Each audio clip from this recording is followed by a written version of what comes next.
البدع والأهواء، أهل البدع العقائدية وأهل البدع السياسية.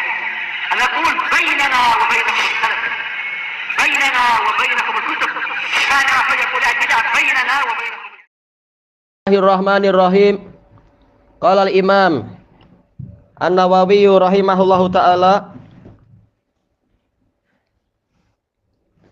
al-hadisu situ, hadis situmi'ah, hadis yang ke-600. Wa anhu an Abi Hurairah radhiyallahu anhu. Baik. Orang Rafidhah benci Abu Hurairah. Ini kalau dibatalkan hadis Abi Hurairah, orang Rafidhah dan sebagian dari orang pengingkar sunnah ya tentunya ya. Dan juga sebagian orang Hanafiyah membenci Abu Hurairah ketika banyak mendatangkan dalil-dalil yang tidak sesuai dengan kaidah-kaidah yang mereka buat. Tapi sebagian aja. Padahal apa? Ini hadisnya bagus sekali. Hadis Abi Hurairah banyak sekali dan bagus sekali. Tayyib, anin Nabi sallallahu alaihi wasallam qala, dari Nabi sallallahu alaihi wasallam yang bersabda, bainama rajulun bifalatin minal ard, ketika ada seseorang yang di sebidang tanah. Sebagian menafsirkan dalam syarahnya yaitu apa? Yaitu fi sahari, sahra pakai hak, yaitu di semacam gurun pasir atau tanah yang tandus. Fasami'a sautan fi sahabah, lalu dia mendengar suara di sepotong awan. Tapi tentunya ini adalah karomah, keajaiban, ayat Allah dan sebagainya. Isqi hadiqata fulan, siramilah kebun si fulan. Fatanah hadzalikas sahab, lalu menyingkirlah awan tersebut, awan yang di dekat orang tadi, pergi ke tempat yang Allah Ta'ala perintahkan. Fa'afragha ma'ahu fi harrah, lalu awan tersebut menghabiskan air dia di sebidang tanah yang hitam. Harrah yaitu apa? Tanah bebatuan yang hitam. Faida syarjatun fi mintil kasyiraj, ternyata ini ida fujaiyah, berarti dia adalah apa? Harf. Makanya dia datangnya setelah itu datang berupa apa? Isim. Kalau dzaraf isim. Setelah dzaraf biasanya apa? Fi'il. Tiba-tiba saja si lelaki ini mendapatkan ada syarjah, yaitu semacam lungkang, ada selokan, saluran air.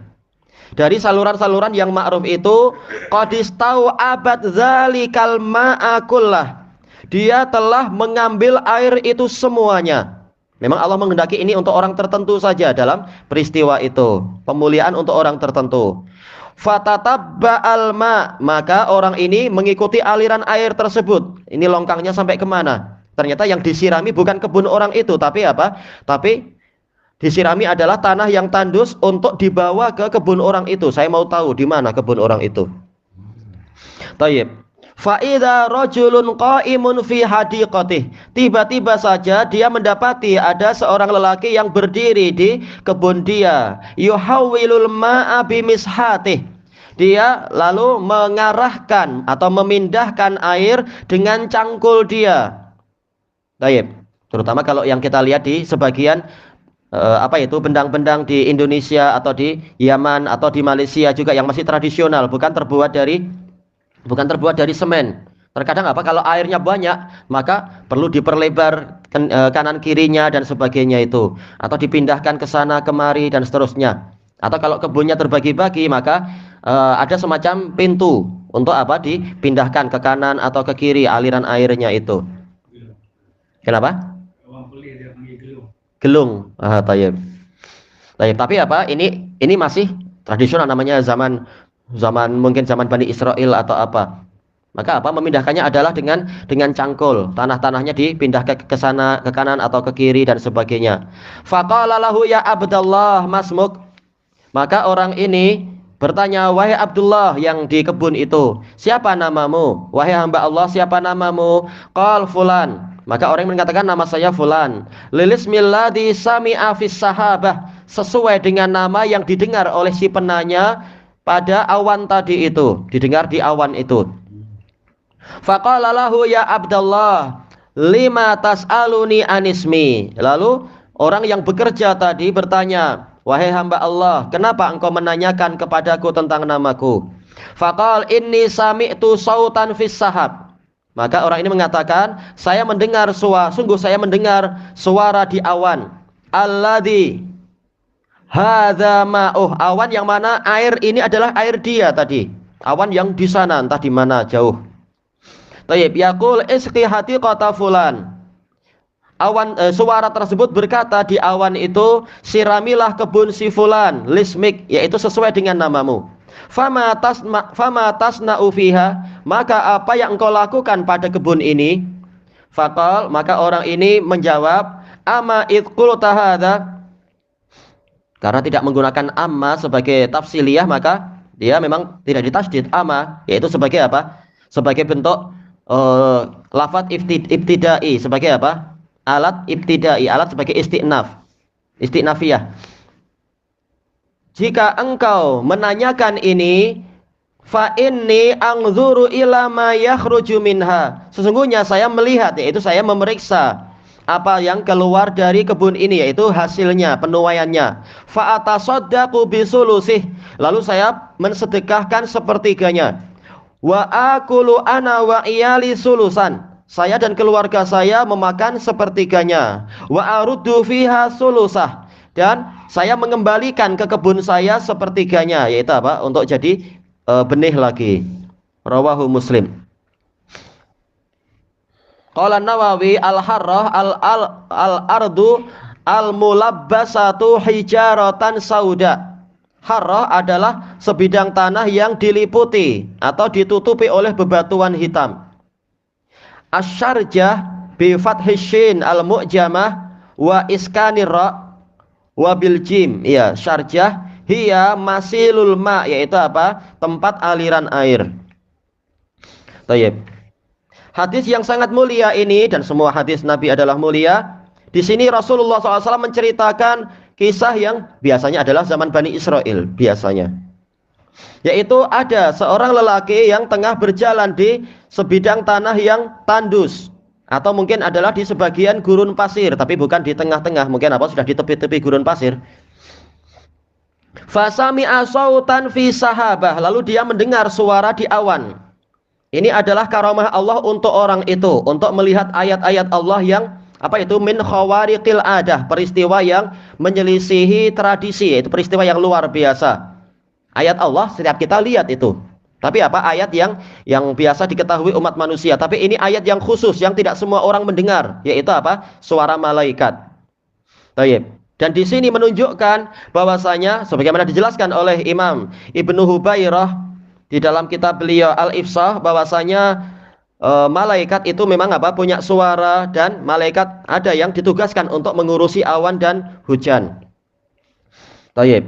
Kita jarang sekali dan mungkin belum pernah mendengar suara malaikat, tapi orang ini Allah izinkan untuk mendengar suara itu, untuk jadi pelajaran bagi kita ini. Baik. Kemudian apa? Dia mendengar suara di awan itu, isqi hadiqata fulan, siramilah kebun si fulan. Kata Imam Ibnu Hubairah, ini menunjukkan bahwasanya awan itu semua ada perintah dari Allah Ta'ala. Perintah untuk tetap di sini atau pindah kemana dan seterusnya. Walaupun mungkin apa awannya itu ada di nggak tahu di mana, misalkan di Filipina atau di Cina, ternyata apa dibawa sampai ke sini untuk memberikan siraman hujan dan seterusnya. Baik, itu semuanya adalah diperintahkan. Fatanaha dzalikas sahab, lalu awan tersebut segera menyingkir, tanaha yaitu menyingkir dari tempat semula, pergi ke tempat yang Allah Ta'ala kehendaki. Dengan apa? Perantaraan angin. Makanya dijelaskan oleh Imam Ibnul Qayyim rahimahullahu ta'ala di dalam Miftah Daris Sa'adah dan beberapa kitab yang lain. Saat menyebutkan hadis ini, beliau mengatakan bahwasanya ayat Allah pada angin dan awan itu sangat mengagumkan. Masing-masing sudah ada perintah, sudah ada ketentuan, dan sudah ada tugas-tugasnya. Lalu beliau menjelaskan jenis-jenis angin, dan itu sudah pernah kita bahas ketika membahas buku khusus tentang ayat-ayat Allah itu. Kemudian apa? Fa'afragha ma'ahu fil harrah, lalu dia menghabiskan airnya di sebidang tanah yang hitam, tanah bebatuan yang hitam. Baik. Ini juga ayat Allah Ta'ala, bahwasanya bahwasanya air itu kalau kita tampung mungkin apa sampai bertantan liter, Tapi ternyata bagaimana dia mampu melayang di antara langit dan bumi macam itu. Baik.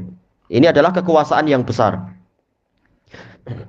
Faida syarjatun mintil kasyirat.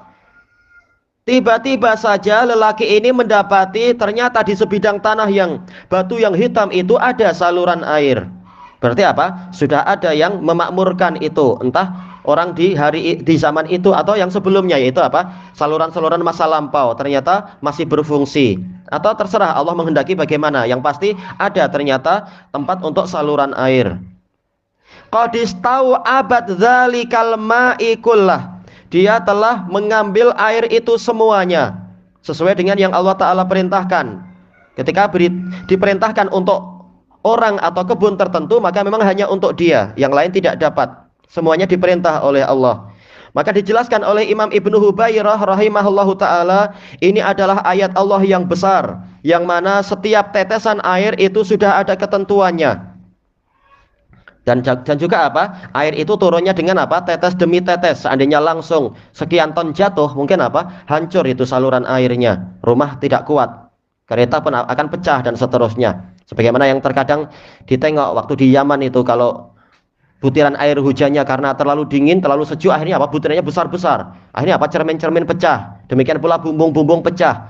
Kita yang kena pun ketika naik basikal pun apa? Sakit sekali kena yang macam itu dan seterusnya. Baik, maka dengan rahmat Allah Ta'ala tetesannya dibuat kecil-kecil dan diatur dan semuanya tepat masuk ke saluran air tadi. Mereka sedang diperintah air-air ini, awannya itu. Fatatabba alma, maka orang ini mengikuti aliran air tersebut. Baik, ini menunjukkan apa? Keinginan dia untuk mengetahui hakikat dari peristiwa yang mengherankan ini. Karena apa? Boleh jadi tidak setiap hari orang mendengar suara malaikat di awan. Nah, ketika ini peristiwa ini ada, maka orang ini pandai, dia mengatakan, yaitu apa? Ini pasti ada sesuatu yang Allah inginkan dari saya untuk saya tahu peristiwa ini. Padahal apa? Jelas setiap hari ada aja pembicaraan malaikat di awan. Baik, kenapa sekarang ditunjukkan ke saya suara itu? Untuk apa? Jadi ayat. Maka orang ini pun boleh jadi dia punya keperluan lain. Tapi ternyata dia memikirkan yang lebih penting sekarang. Saya ingin tahu apa yang Allah inginkan dari saya dengan ilmu yang khusus ini, pengetahuan yang khusus ini. Maka orang ini pun mengikuti aliran air tersebut. Fa idza rajulun qa'imun fi hadiqatih. Tiba-tiba saja dia mendapati ada seorang lelaki yang berdiri di tengah kebun dia. Dijelaskan oleh Imam Nawawi dalam Syarah Sahih Muslim, demikian pula Al-Munawi dalam Faidul Qadir, asal dari hadiqah ini adalah tanah yang memiliki pokok-pokok kurma. Ini asalnya. Kalau bustan ini adalah sebidang tanah yang memiliki memiliki apa? Tanaman-tanaman bunga. Hakal ini lebih umum. Kalau hakal ini tambahan sendiri, dilihat dari kamus-kamus yang lain. Hakal kebun atau ya kebun ya, itu adalah bersifat umum. Nah, hadiqah asalnya adalah untuk kurma, tapi kemudian terjadi perluasan bahasa. Kebun apapun dikatakan hadiqah. Bahkan bukan hanya tanaman ya, bahkan apa dikatakan hadiqatul hayawan, kebun binatang. Memangnya binatang ditanam kah? Tapi ini namanya perluasan bahasa. Istilahnya kebun juga. Tayyib. Kemudian apa? Yuhawwilul ma'abi mishatih. Dia memindah-mindahkan, mengarahkan air itu dengan cangkul dia. Ini menunjukkan apa? Al-amal al-akhd bil asbab, yaitu mengambil suatu usaha. Rezeki memang apa? Allah Ta'ala kehendaki sampai kepada makhluknya. Tapi Allah menghendaki kita juga berusaha. Ada usaha. Dan setiap usaha akan mendatangkan pahala kalau sesuai dengan yang disyariatkan dan ikhlas dan sebagainya itu. Nah, dia berusaha untuk mendapatkan rezeki dengan bekerja keras macam ini, pakai cangkul dia. Faqala lahu, maka orang yang datang ini bertanya pada dia, ya Abdullah masmuk. Baik. Kata Al-Munawi ini menunjukkan untuk orang yang tidak dikenal namanya, maka dipanggil dengan apa? Sebagai wahai Abdullah, wahai hamba Allah. Baru ditanya misalkan siapa nama Anda. Baik, adabnya demikian dan ini banyak contoh di dalam hadis. Faqal fulan, maka dia mengatakan nama saya fulan. Ini menunjukkan ketawaduan, disyariatkan untuk tawadu. Ditanya siapa nama, jawab saja. Jangan malah apa itu isdakhalak, kata sebagian orang awam di Yaman. Apa urusanmu tanya-tanya nama misalkan. Baik. Lilismilladzi sami'a fis sahabah. Sesuai dengan nama yang dia dengar di awan tersebut. Ternyata namanya tepat. Baik. Maka apa? Ini menunjukkan bahwasanya para makhluk Allah itu mereka akan mengikuti perintah Allah sesuai dengan yang Allah perintahkan. Tidak akan keliru-keliru. Kalau emang Allah Ta'ala memerintahkan demikian pasti tepat. Yaitu apa? Para malaikat. Nggak mungkin Allah memerintahkan begini tahu-tahu malaikat memindahkan ke tempat yang lain, ijtihad sendiri. Seperti yang menjadi akidahnya sebagian orang-orang Nasrani mengatakan mungkin saja sebagian malaikat itu ijtihad sendiri lalu menyelisihi perintah Allah demikian atau bahkan terjadi istilahnya apa, pemberontakan di surga istilahnya atau apa itu. Malaikat ini bersekutu dengan malaikat yang itu melawan malaikat yang lain. Perang untuk memperebutkan kekuasaan di surga. Atau apa? Malaikat Lucifer apa itu? Malaikat penjaga neraka merasa dengki kepada Jibril dan malaikat penjaga surga. Kenapa tempat saya panas terus? Akhirnya apa? Dia dendam lalu membuat tipu daya. Ini enggak ada itu. Baik. Imam Qadhiyah telah menetapkan ijma' para ulama semuanya bahwasanya malaikat itu maksum, terjaga dari kesalahan. Maka ketika diperintah untuk mengairi kebun si fulan, memang akan datang ke fulan yang dikehendaki oleh Allah, bukan malah cari-cari tempat yang lain dan sebagainya. Ijtihad sendiri. Faqala lahu ya Abdullah lima tas'aluni anismi. Nah, orang ini balik bertanya, wahai hamba Allah, kenapa Anda menanyakan tentang nama saya? Itu boleh. Apa alasannya? Karena setiap perbuatan itu kalau itu muncul dari orang yang tidak dipaksa itu pasti ada sebabnya. Maka dia tanya apa sebabnya? Faqal inni sami'tu sautan fis sahab alladhi hadza ma'uh. Dia mengatakan sesungguhnya saya mendengar suara di awan yang mana ini air dari awan tersebut. Ternyata ujungnya sampai ke kebunmu ini. Yaqul isqi hadiqata fulan lismik, mengatakan siramilah kebun si fulan sesuai dengan nama Anda. Fama tasna'u fiha, maka apa yang Anda perbuat pada kebun Anda ini? Dijelaskan oleh Al-Munawi, maksudnya fiha adalah fi mahsoliha, yaitu hasilnya. Apa yang Anda perbuat dengan hasil kebun ini? Baik, makanya nanti si pemilik kebun itu membicarakan masalah hasilnya, bukan saya cara bercocok tanamnya adalah saya kasih baja begini, nanti pengairannya tunggu yaitu apa kasih 3 bulan pertama, setelah itu 3 bulan berikutnya jangan kasih air, nanti dia busuk. Enggak membahas itu, dia langsung membahas masalah hasilnya saya pakai untuk apa. Baik, maka yang ditanya fama tasna'u fiha maksudnya bukan cara Anda bekerja pada penanaman kebunnya, tapi perbuatan untuk hasilnya Anda pakai untuk apa. Baik. Faqal ama id qulta hadza, manakala engkau menyebutkan masalah ini, fa inni, maka sesungguhnya saya anzuru ila ma yakhruju minha, saya melihat, yaitu saya memperhatikan dan menilai apa yang keluar dari kebun ini, yaitu apa penuaiannya, hasilnya. Fa atasaddaqu bisulusih, saya bersedekah sepertiganya. Baik, dijelaskan oleh Imam Ibnul Attar Asy-Syafi'i yang dikatakan sebagai Asbatun Nasfi Nawawi, murid dari Imam Nawawi, sahabat dekatnya Imam Ibnu Taimiyah. Beliau punya kitab bagus sekali. Baik, beliau pewaris seluruh riwayat An-Nawawi, Ibnul Attar ini. Dan dia akidahnya mengikuti Imam Ibnu Taimiyah. Ibnul Attar mengatakan di dalam syarah beliau terhadap Umdatul Ahkam, walaupun beliau dari kalangan Syafi'iyah, tapi beliau mensyarah Umdatul Ahkam, punya orang Hanabilah, yaitu siapa itu? Imam Abdul Ghani Al-Maqdisi itu.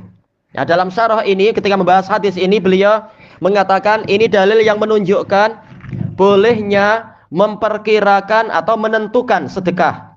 Saya sedekah sepertiga atau saya sedekah 1/10 misalkan, ini boleh. Walaupun sebagian dalil yang lain mengatakan sedekah sesuai dengan keadaan. Ada orang perlu bagi, ada orang tidak perlu, ya boleh Anda bagi atau tidak Anda bagi, ambil terserah, ambil, keluarkan tanpa dihitung. Tapi dalil yang lain seperti ini membatasi, menunjukkan boleh untuk membatasi seperti ini, memperkirakan, tahdid, yaitu menentukan. Sebagaimana keumuman firman Allah Ta'ala, walladzina fi amwalihim haqqum ma'lum, dan orang yang di dalam harta mereka ada hak yang telah diketahui, yaitu dia menentukan. Lisa'ili wal mahrum, untuk peminta-minta sekian, untuk orang fakir yang mahrum yaitu yang terhalangi dari harta tapi dia tidak minta-minta sekian, itu boleh membatasi. Baik, dan ini sesuai keadaan kata beliau. Ada yang dia keadaannya memang keimanan tipe sempurna seperti Abu Bakar As-Siddiq. Langsung apa? Tidak dibatasi, sudah 100% harta saya hari ini saya sedekahkan. Walaupun nanti ada lagi karena Abu Bakar berniaga. Atau seperti Umar, yaitu apa? Setengah pun banyak sekali. Beliau kaya. Kebetulan hari ini sedang ada kekayaan. Besok terserah Allah, insya Allah dapat lagi. Ya, ini boleh setengah. Nah, sekarang di sini apa? Yaitu dibuat sepertiga, itu pun boleh. Sepertiga dari penghasilan saya masa penuaian kali ini, saya buat apa? Sepertiganya adalah untuk sedekah, itu boleh. Perbezaannya sesuai dengan keadaan, sesuai dengan ijtihad, boleh. Itu harta mereka, terserah. Tayyib. Demikian pula kata beliau, Rasulullah SAW dulu apa? Beliau mensedekahkan seluruh yang melebihi keperluan diri sendiri dan keperluan keluarga. Taib. Ketika Rasulullah anaknya semakin banyak, demikian pula apa? Seluruh tanggung jawab beliau keluarga itu makin banyak, maka beliau mengambil dari harta Khaybar yang memang menjadi hak beliau. Apa itu? Mengambil langsung untuk keperluan 1 tahun untuk keluarga, sisanya sedekah. Ini terserah sesuai dengan keadaan. Taib. Dan dari hadis ini juga kata Imam Ibnul Attar rahimahullahu ta'ala menunjukkan yaitu digalakkan untuk bersedekah melebihi zakat. Padahal zakat pertanian itu berapa? Kalau dari siraman hujan saja itu adalah 1/10 dari penuaian. Orang ini zakat bukan 1/10, bahkan apa? 1/3. Besar sekali. Mungkin apa boleh dikatakan hampir 3 kali lipat atau 3 kali lipat lebih sedikit. Ini boleh. Ini menunjukkan apa? Kedermawanan hati. Manakala orang ini sangat dermawan, bukan hanya 1/10, bahkan 1/3, maka Allah pun sangat dermawan untuk dia dan memperhatikan dia. Bahkan nama dia disebut secara khusus di kalangan sebagian malaikat seperti tadi. Baik, balasan sesuai dengan amalan. Man tasaddaqa tusuddiqa alaih. Barang siapa suka bersedekah, dia juga akan mendapatkan sedekah. Mungkin sedekah dari orang lain atau mungkin sedekah dari Allah Ta'ala. Taib. Wa akulu ana wa iyali sulusan. Saya dan keluarga saya memakan 1/3. Tentunya bukan berarti langsung 1/3 habis dalam sehari, tapi untuk masa penuaian itu, kalau masa lampau itu penuaian itu adalah setahun sekali, mungkin misalkan berarti apa? Ini keperluan setahun. Kalau setahun 2 kali ya, berarti apa? Setengah tahun dan sebagainya. Wa aruddu fiha sulusah. Dan saya mengembalikan ke kebun saya 1/3 penuaian itu saya gunakan untuk apa? Untuk jadi benih lagi. Tayyib. Nah, di sini ada dalil tentang pentingnya al-badr, yaitu apa? Digalakkan untuk menanam, dan dalil-dalil banyak. Sebagian telah kita lewati tentang di dalam kitab Riyadhus Shalihin bab kasratu turukil khair, banyaknya jalan kebaikan, tentang keutamaan bercocok tanam. Tayyib. Makanya di sini apa? Orang ini rajin bercocok tanam ternyata dapat rezeki banyak seperti itu. Dan ternyata dia tidak kedekut. Bahkan dia berbuat yang seperti ini. Taib, dijelaskan oleh Imam Ibnu Hubairah rahimahullahu ta'ala di dalam Al-Ifsah. Tidaklah Nabi SAW menceritakan kisah ini kecuali untuk jadi contoh bagi kita. Walaupun ini mungkin apa? Cerita umat terdahulu. Untuk diteladani sebagai apa? Qudwah, sebagai teladan. Teladan dalam masalah kedermawanan. Teladan di dalam masalah apa itu? Yaitu tidak menyia-nyiakan anak dan keluarga. Jangan malah sekedar sedekah ke orang lain, tapi anak dan istri terbengkalai dan seterusnya. Dan juga apa? Mencontoh untuk rajin bercocok tanam karena berkahnya itu besar. Tayyib. Dan ada beberapa faedah yang lain ilahuna wallahu a'lam. Insyaallah cukup sampai di sini. Subhanakallahumma wa bihamdika la ilaha illa anta astaghfiruka wa atubu ilaik. Walhamdulillahirabbil alamin. Kembali ke niat. Dalilnya umum. Tayyib. Karena apa? Di dalam hadis Jabir kah? Apa itu? Mamin muslimin yaghrisu gharsan wala yazra'u zar'an. Tidaklah seorang mukmin itu menanam suatu tanaman atau menumbuhkan sama ya, yaghris atau yazra. Intinya adalah menanam suatu tanaman fa'akalahu insun au tayrun au bahimah, lalu dimakan oleh manusia atau burung atau hewan-hewan yang lain, illa kana lahu shadaqah ila yaumil qiyamah, kecuali akan menjadi sedekah bagi dia sampai hari kiamat. Selama tanamannya itu masih hidup. Mungkin apa? Tanaman itu mati tapi sempat melahirkan apa itu istilahnya? Mengeluarkan anak dan seterusnya. Ini hasil dari dia, maka dia dapat pahala terus sampai hari kiamat. Taib, bunga masuk di situ. Apakah bunga itu ada manfaatnya? Banyak. Yang banyak ambil manfaat di antara apa? Lebah.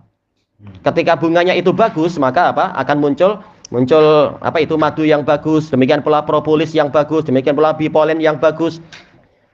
Kalau biasanya kalau musim bunga apa itu madu sesuai dengan jenis bunga. Kalau musim bunga ini maka nanti rasa madunya seperti ini. Kalau musim bunganya lain maka rasa madunya lain. Kalau sedang hujannya itu banyak maka madunya agak apa istilahnya cair dan sebagainya. Taib. Jadi apa? Banyak hewan yang akan mengambil manfaat. Ujung akhirnya kita juga dapat madu itu. Belum lagi yang lain-lain yang memang suka untuk makan bunga atau sebagainya. Demikian pula burung kolibri. Ternyata burung juga ikut. Burung suka ambil nektar dari benang dari putik suatu tanaman. Putik kah kalau Indonesia bilang putik sih? Yang dibuahi pada bunga itu.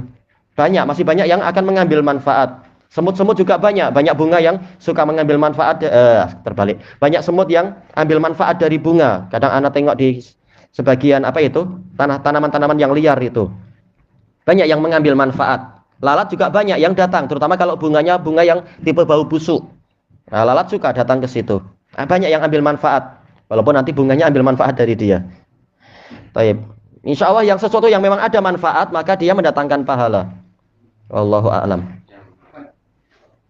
Disebutkan tentang satu hari itu jika kamu masuk hari kiamat pun hari boleh tanam pun itu disahihkan oleh Syekh Al-Albani kalau nggak salah anak baca di Sahihah itu.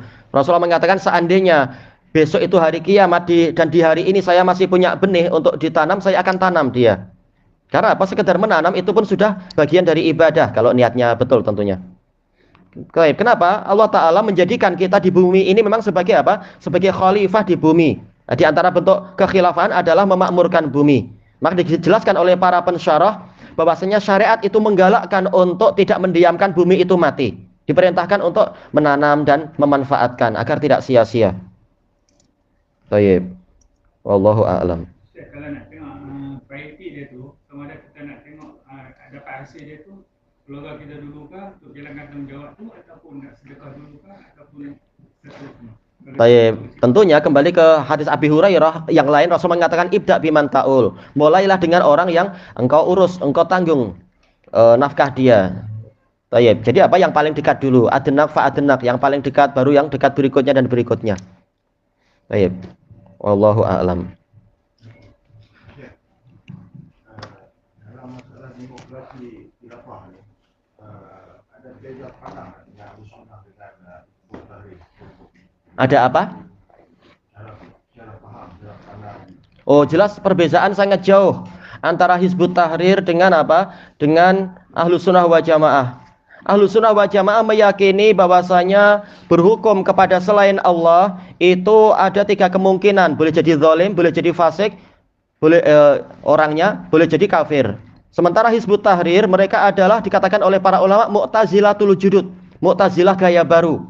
Yang mana mereka mengatakan orang yang berbuat maksiat, jangankan berhukum dengan selain hukum Allah, sekedar maksiat saja maka dia bukan mukmin. Dan di akhirat dia akan kekal di neraka. Maka ini lain case-nya. Akidahnya sudah lain. Taib. Kemudian dari sisi yang lain juga Ahlus Sunnah wal Jamaah menetapkan bahwasanya pemerintah yang berbuat dolim, berbuat kefasikan, bahkan kekufuran, yang penting dia tidak kafir, tapi apa? Berbuat kekufuran, tetap tidak boleh diberontak. Sampai Rasulullah mengatakan apa itu syaiton ala fi jusmanil ins, setan dalam bentuk manusia. Tetap Rasulullah mengatakan isma' wa ati. Tetap engkau dengar dan engkau taat. Wa in dharabu dhahrak wa akhadhu malak, walaupun mereka memukul belakangmu dan mengambil hartamu. Sementara orang-orang Mu'tazilah dinukilkan oleh Imam An-Nawawi mengatakan bahwasanya pemerintah yang fasik bukan kafir, yang fasik wajib untuk izaluh, wajib untuk diturunkan dan dihilangkan. Jadi ini sudah lain. Kemudian juga Ahlus Sunnah wal Jamaah menetapkan untuk nasihat likulli muslim. Juga apa? Nasihat untuk apa itu? Untuk pemimpin a'immatihim wa awamihim, orang awam muslimin dan para pemimpin mereka. Nasihat saja. Sementara orang-orang Mu'tazilah, demikian pula Hizbut Tahrir, baik yang di Indonesia ataupun yang di berbagai tempat, mereka cara nasihatnya adalah apa itu? Membuat kerusakan, membuat keonaran, mencaci maki di surat kabar dan sebagainya. Membuat demonstrasi dan seterusnya. Sejak dulu, sebelum anak ke Damat, sampai setelah anak pulang dari Damat, Hizbut Tahrir gayanya macam itu, demonstrasi terkait dengan masalah ini, masalah itu, selalu apa dengan cara demonstrasi atau memburuk-burukkan dan seterusnya. Baik, intinya mereka dari sisi politik mereka adalah Khawarij. Dan dari sisi yang lain Hizbut Tahrir yang memang dia didirikan oleh Taqiyuddin Nabhani, mereka ini adalah orang yang ingkarus sunnah. Tapi bukan total. Ingkarus sunnah yaitu apa? Hadis yang mutawatir, hadis ahad mereka ingkari. Tayyib, dan mereka adalah aklani, betul-betul hanya memakai akal dan seterusnya banyak perbezaan. Tayyib, disebutkan oleh Syekh Muqbil rahimahullahu taala di sebagian buku beliau, ditanyakan kepada Taqiyuddin Nabhani, kenapa Anda tidak membuat markis Al-Qur'an? Dia mengatakan, kalau saya membuat markis Al-Qur'an, yaitu apa? Pondok-pondok pesantren Al-Qur'an, nanti yang muncul hanya para pengemis. Tapi apa? Saya ingin langsung masuk ke jalur politik saja. Jadi lain, Ahlus Sunnah enggak seperti itu. Dan Ahlus Sunnah mengharamkan pemberontakan, sementara Hizbut Tahrir mereka menghalalkan pemberontakan karena mereka Khawarij, dan itu sudah mereka lakukan di beberapa tempat, di antaranya adalah di Uzbekistan, sebagaimana kata teman ana yang di Uzbekistan, yaitu apa? Hizbut Tahrir melakukan pemberontakan kepada pemerintahnya. Akhirnya pemerintahnya yang sangat marah kepada orang-orang yang taat pada agama, dianggap paling ujungnya seperti itu lagi, mengkafirkan kami lalu menjatuhkan kami. Maka orang-orang dilarang untuk ke masjid kecuali orang-orang sufi yang biasanya sufi itu tidak suka berontak katanya dan seterusnya. Padahal kalau ada kesempatan berontak juga seperti yang di Hadramaut. Assalamualaikum. Jadi perbezaannya adalah sangat prinsipil dan banyak sekali antara Hizbut Tahrir dengan apa? Dengan Ahlus Sunnah wal Jamaah. Tayyib. Belum lagi dengan masalah yaitu kaidah al-ghayah tubarirul wasilah. Tujuan itu akan menghalalkan segala cara, bahkan walaupun caranya itu haram. Mereka mengatakan pelaku maksiat itu dia hilang imannya. Tapi apa? Mereka prakteknya untuk mencapai kepentingan politik mereka akan memakai berbagai jenis kemaksiatan, ikhtilat laki-laki perempuan, dan juga apa? Yaitu boleh pakai gambar-gambar makhluk bernyawa. Maka mereka membuat televisi di Indonesia, televisi HTI itu panggilannya, atau yang lain-lain. Baik, jadi banyak sekali faktor-faktor yang membedakan antara Ahlus Sunnah dengan orang Hizbut Tahrir. Kalau mereka sedang kecewa, mereka demonstrasi. Ahlus Sunnah kecewa ataupun enggak kecewa, tetap menjalankan sabda Nabi SAW. Apa itu? Alaikum bisami wa ta'ah fi alaina asam wa ta'ah fi usrina wa yusrina wa mansyatina wa krahina wa asaratin alaina. Kami tetap akan mendengar dan taat, yaitu tidak berontak pada pemerintah walaupun dalam suasana lesu atau bersemangat, di dalam suasana terpaksa yaitu benci, atau dalam suasana suka, dan walaupun kami dizalimi. Sementara mereka orang Hizbut Tahrir suka berontak, suka demonstrasi. Di Indonesia biasa mereka demonstrasi. Tayyib. Kemudian apa? Dengan alasan demonstrasi dan dakwah, demi dakwah politik, mereka rela sholat di jalanan nanti. Ini waktunya sholat. Tapi demo lebih penting. Akhirnya sholat di jalanan, riak lagi. Yang betul adalah panggilan adzan, ya sudah pergi ke masjid, selesai. Jadi perbezaannya jauh. Ahlus Sunnah nggak akan pernah berontak. Yang berontak bukan Ahlus Sunnah. Hizbut Tahrir kalau ada kesempatan mereka akan memberontak itu. Wallahu a'lam. Baik, walhamdulillahirabbil alamin. Masalahnya apa? Kadang karena ucapan Ahlus Sunnah yang tegas, akhirnya Ahlus Sunnah yang dianggap ekstrim dan diganggu. Sementara pemberontak yang sebenar didiamkan. Seperti yang di Mahroh hari-hari ini itu dikatakan apa? Hajuri inilah kelompok ekstrim. Gimana masyarakat membiarkan itu? Dan Saudi mendukung Hajuri dan sebagainya. Yang mengeluarkan kata-kata ini siapa? Bahasanya Ahlus Sunnah ekstrim, orang Rafidhah. Padahal Rafidhah yang tiap hari bawa senjata, membunuh orang, nggak dianggap sebagai ekstrim. Macam mana?